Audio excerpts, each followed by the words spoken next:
Women Who Own It podcast spotlights women business owners who are pioneers in their field, setting trends, blazing trails, and creating game-changing innovations.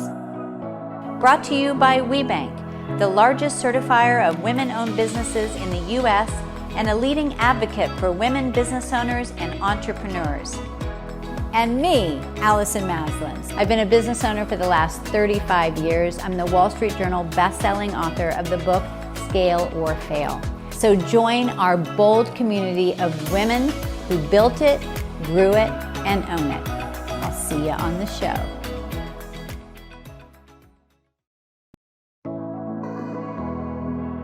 Women Who Own It podcast spotlights women business owners who are pioneers in their field, setting trends, blazing trails, and creating game-changing innovations. Brought to you by WeBank, the largest certifier of women-owned businesses in the U.S. and a leading advocate for women business owners and entrepreneurs. And me, Allison Maslan. I've been a business owner for the last 35 years. I'm the Wall Street Journal best-selling author of the book, Scale or Fail. So join our bold community of women who built it, grew it, and own it. I'll see you on the show. As we wrap up, what's some last piece of advice you'd like to leave these business owners with?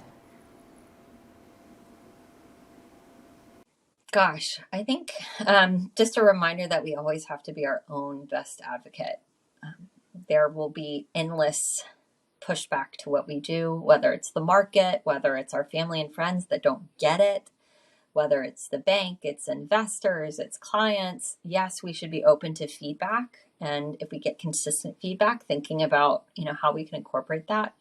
But generally, we have to be our own biggest champion and relentlessly believe in what we are doing, what we're building, why it's important, and be willing to communicate that with confidence, with kindness, and consistency. Whether we head into a recession soon or we don't, the more diversity that you have in your client portfolio, the more you're going to be able to weather. I mean, one of the reasons it's great to have government contracts is they tend to stick during a downturn. So do college. In fact, colleges and universities, when everybody gets laid off, they all go enroll in colleges and universities, and so they actually do better. And there's certainly recession-proof industries. You want to have some of those in your business, especially if you are looking to scale. Yeah, 100%. And I'm glad you bring that up, and we're going to be wrapping this up in a second. But I also believe, and my guess is that you probably too, and even when the economy changes or potentially dips down, there's so much opportunity, right? So much. Because you have a lot of companies pulling back. So this is not the time you want to pull back. This is the time you want to lean in, and honestly where some of the greatest wealth is made when the economy starts to shift. Absolutely, always. So I think exciting things to come. Yeah. What advice would you offer to women business leaders running other emerging tech companies? Like they're either running them now or they're thinking of running them. What are some things that you've learned along the way of some advice you could give? I have two pieces of advice. It's all about persistence and don't give up. If your gut is telling you you have something, keep going. And then the other one is everybody wants to give you advice, right? So you listen to the advice and you let it sift through. And if the device is helpful, you take it and you go with it. But if the advice is not helpful, just push it away. You do not have to do what everybody tells you. Do what makes sense of what your gut's telling you. So it's all about persistence, taking advice that's helpful and not taking bad advice. Yeah, that's great advice. Yeah, for sure. And I love you said about following your gut, that you really feel like something's right. Don't let somebody talk you out of it. That's right. Yeah. I feel like, Ari, that branding is still a bit confusing to a lot of business owners. What do you think is the most important thing for business owners to focus on when it comes to their branding? I mean, they've got their website, their logo, their collateral, all the above. Yeah. I like that you asked me that question simply because a lot of people have misunderstand what branding really is. Some people would say, hey, Ari, here's my logo and here's my brand. No, your logo is not your brand, nor is your website or any collateral that you have, right? So what exactly is a brand? I think a brand, if you really take a look at it, it's that gut feeling you have for a certain entity, whether it's a, big corporation, a nonprofit, or even a person. You have this alignment between what they're trying to say to the world and how you feel attracted and, connected to them. Mhm. And that really is what a brand is. So think of it this way. You know how you would go to different places or be loyal to a specific brand because you feel that they know you so well, Yes. right? Yes. That's the brand loyalty that you start building with them. You're Mm. interested from them because they convey this specific message. They have this specific purpose that align to what you want to see in the world. You want to be, contribute to making that impact together with that organization. And that's what they did very well, especially for big companies like, let's say, Target or Apple or any other big corporation. They fine-tune their messaging so that they can reach you Mhm. exactly where you feel that, yes, that is me. I contribute to that. This is my identity and this is my brand. So for Yeah, me, love that. if I can recap that for you, brand really is, if you look at your own business, right? What is your brand all about? And for most of us, we have this hard challenges around, how do I communicate my brand? Think of your purpose. What do you stand for? And what are you against? Start from there, right? And then really think about, who are your right target audience? Do they have that connection with you as well? And that would be the foundation of your brand. Yeah, that's beautiful. I have not heard it described that way, Ari. That really is, it makes so much sense. It's almost like you're saying it's the energy of something, right? But some of the most challenging parts of being a leader is speaking your truth. And I got some advice years ago that someone told me, Allison, you really have to learn to embrace conflict. You have to learn to go towards the elephant in the room. And sometimes that's hard, right? Sometimes we don't want to deal with conflict or those icky conversations. But if you're not speaking your truth, maybe to someone on your team, maybe to a business partner, something to do with your business, and you're holding that in, then that affects your health. It affects your focus. It affects every part of your life. Now, look, I was a born people pleaser, middle child. Why can't we all just get along? And I used to swallow what I really wanted to say, and I was truly sacrificing my happiness. But the other thing is that we kind of become a doormat. I hate to say it. And so when you truly speak your truth, and you can do it in a tactful way, I don't mean you have to yell at somebody, then everybody knows where you stand, and you can have peace with that, and you're not harboring anything, and so you can get to it and then move forward. All right? This is your life, and every experience, every moment counts. All right? So I challenge you to go speak your truth. So now business owners can be very hard on themselves. It's like, they've accomplished a certain amount, but it's not enough. It's not enough. I should be further along. They're not great at celebrating their wins. Has that been an issue for you? And how do you celebrate your wins as a company? As a company, it's easy. As an individual, it's hard. As a company, you have each other. So you're able to create goals, and as a team, be like, yeah, I crushed it. We did it. And it's, when you're in a team, it's easy to motivate, because you're motivating everyone, not just yourself. Mm-hmm. As an individual, it's hard. And it's a lonely world, right? Because whether it's your friends, your family, your colleagues, you don't want to say wow, it's great. We're having great growth numbers, or EBITDAs is great. Our gross margins are high. And then talk to someone who's I just got laid off, or here's what I'm struggling with. And so it's hard to celebrate every win. So I've started to be better at celebrating at least myself. And whether it's a massage or, a shopping trip, I'll try to look forward to a win, because otherwise, what are you living for, right? If you're not going to celebrate it, then why do it? And Wow, it's so true.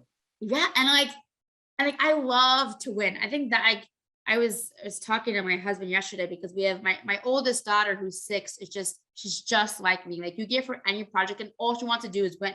And he's like, why doesn't she want to have fun? And I'm like, fun to her is winning. Like, how do you not appreciate this? And he's like, fun to me is doing it. So I'm like, I just don't understand. So I realized that, like, we're just cut differently. And winning is like very much the high, but at the same time, you need to celebrate it, and you need to be thoughtful. So as a team, it's really easy to celebrate, because it's like we're all happy together. But as an individual, it's just harder. So there's definitely room to grow there, and to celebrate, but not, hurt anyone else, and, make anyone else feel upset. Yeah, I think even just recognizing it within ourselves, it's hard to give ourselves kudos, but Yeah. maybe just more massages, more vacations, about that because you're doing a lot of business with these big corporations, and Bloomingdale's and Dillard's and so forth.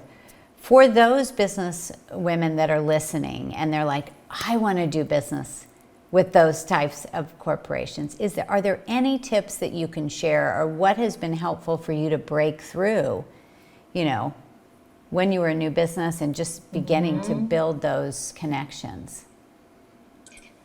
Yeah, gosh, getting into big companies is so hard. It is definitely difficult, but a worthy pursuit.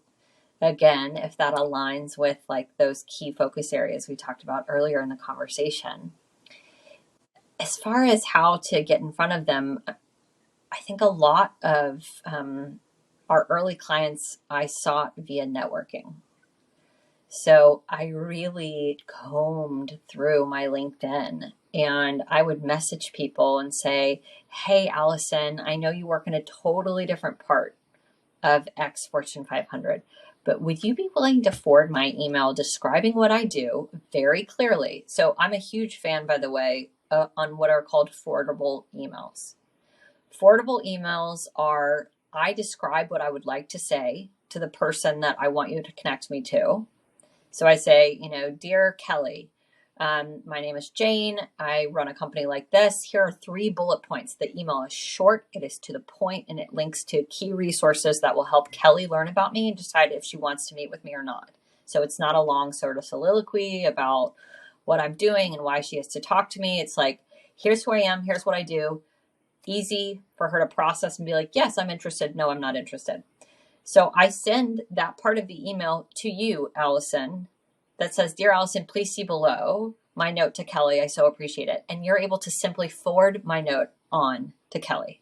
Why am I such a big fan of forwardable emails? Because oftentimes people don't connect us to people we want to be connected to because we've made it too hard for them to do so.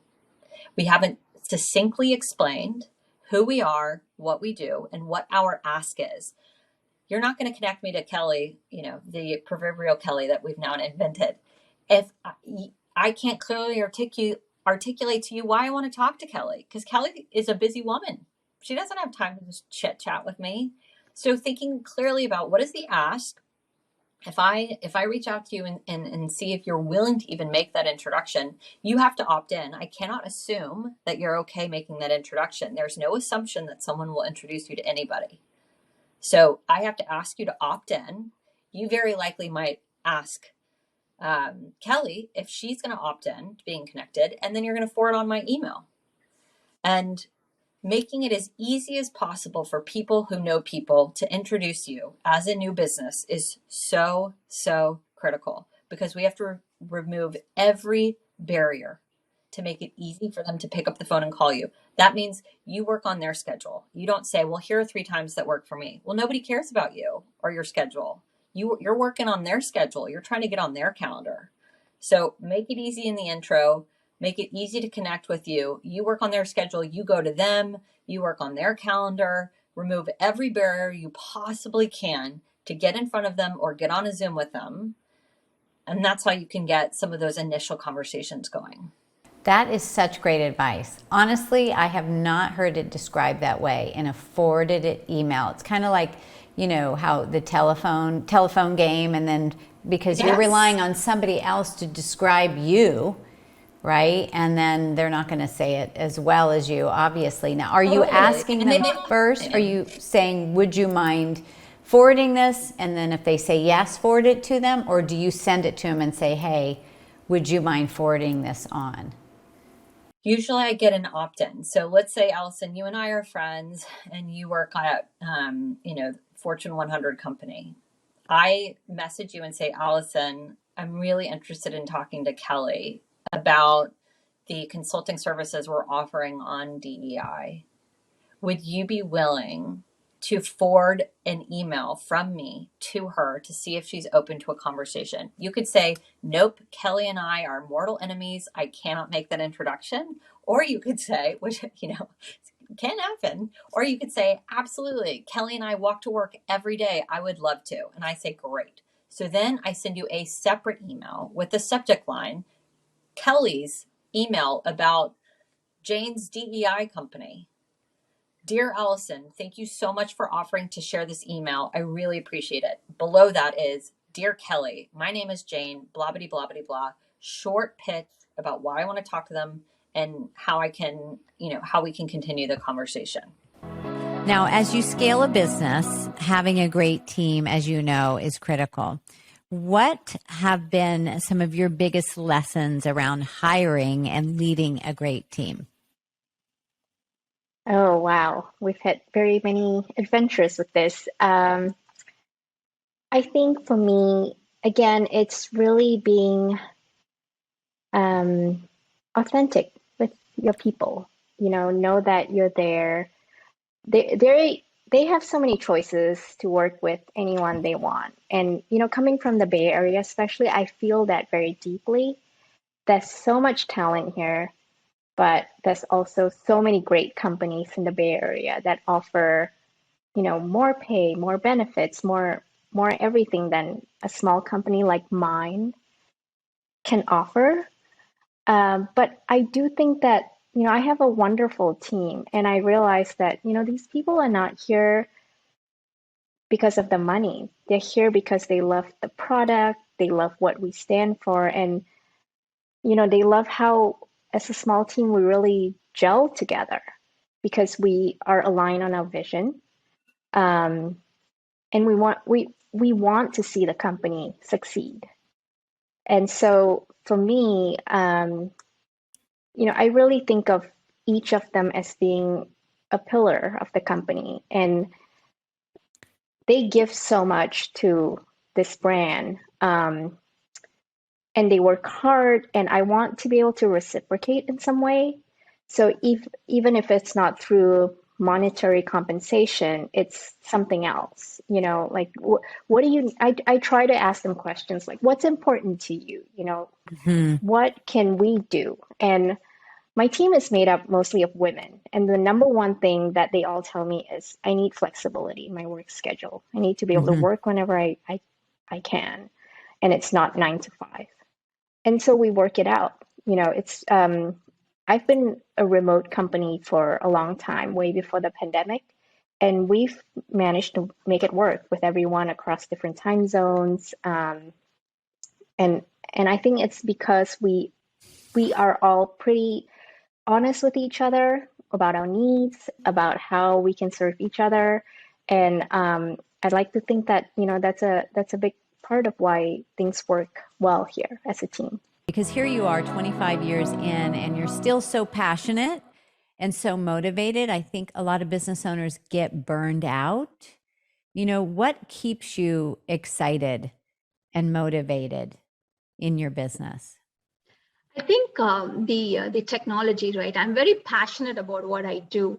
When I, in the 25 years that when I started, it was all about wireline business. There was no mobile phones for the consumer, right? So when I started, we were working on, deploying wireline switches globally.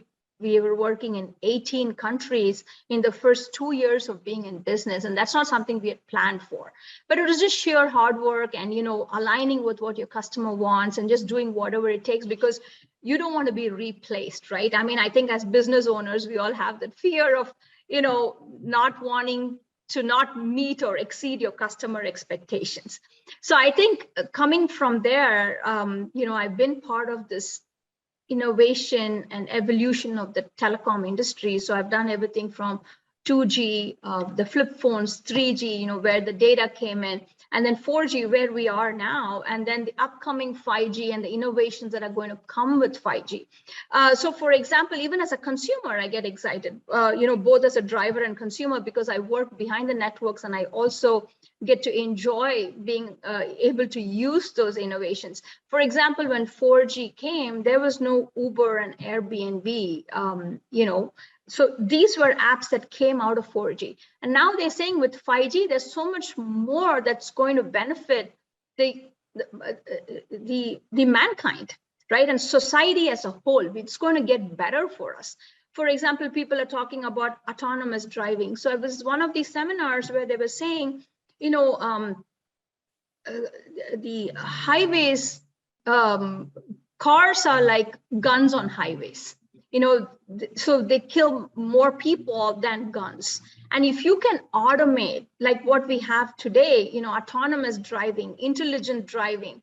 So if those things are going to come to bear with 5G, how exciting is the world going to be? Or even about robotic surgeries, people are talking about 5G, where there's going to be zero latency, and you can have robotic surgeries, and you could be just like telehealth, right? This is like taking telehealth to the next level. Telehealth today is like, you're in a village, you're having a rash, you're not able to cure it. You could pretty much consult anybody in the world to see what the problem is and get healed. Now you could actually do surgeries. Somebody at Emory here could be sitting and performing a surgery in a remote village anywhere in the world.